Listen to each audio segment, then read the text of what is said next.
రైతులకు నమస్తే అన్న. నా పేరు వచ్చేసి వీరేష్. నేను తాయో సీడ్ ఎంప్లాయీని. మనం వచ్చేసి ఆతర్ల విలేజ్, ఇటికాల మండలం, జోగులాంబ, గద్వాల జిల్లాలో ఉన్నాము. ఈరోజు తారీఖు వచ్చేసి 21/11/2025. మనం వచ్చేసి తాయో సీడ్ వెరైటీ అనేది చూద్దాం ఒకసారి. సింధూర్ వెరైటీ వచ్చేసి కాపు పరంగా చూడండి ఎలా ఉంది. దగ్గర దగ్గర కాపు మనకి చిక్కగా బాగుంది వెరైటీగా. ఒకసారి రైతు మాటల్లో విందాము. ఇక్కడ రైతు ఉన్నాడు.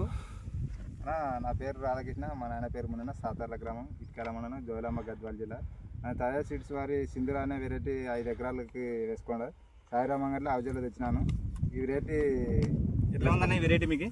ఈ వెరైటీ కాపు చిక్కటి కాపు, విత్తనం అయితే వేసుకోదగిన విత్తనము. ఇది వైరస్ పరంగా కానీ మన వెల్ట్ ప్రాబ్లం కానీ వాతావరణానికి బాగా తట్టుకోనేది. ఇప్పుడు వర్షాల కన్నా మంచిగా తట్టుకుంటుంది మీకు. ఎట్లా ఉంది వెరైటీ? వైరస్ పరంగా కానీ వర్షాలు పడినా కూడా వెరైటీ తట్టుకోగల వెరైటీ. వేరే వెరైటీతో పోల్చుకుంటే ఈ విత్తనము మంచి వెరైటీ. ఇప్పటికైతే నాకు వాటితో పోల్చుకుంటే ఈ విత్తనం సింధూర్ అనే వెరైటీ మంచిగా అనిపించింది నాకు. ఒకసారి మీ నెంబర్ చెప్పండి, ఫోన్ నెంబర్ చెప్పండి ఒకసారి. 6303882593 నా నెంబర్. వెరైటీ అయితే బాగానే ఉంది, రైతులకైతే చెప్పుకోవచ్చు మనం. రైతులకైతే వేసుకోదగిన వెరైటీ, మంచి వెరైటీ. ఒకసారి కాపు చూడండి మీద, ఒకసారి చిక్క కాపు మనకి వెరైటీ అయితే బాగుంది.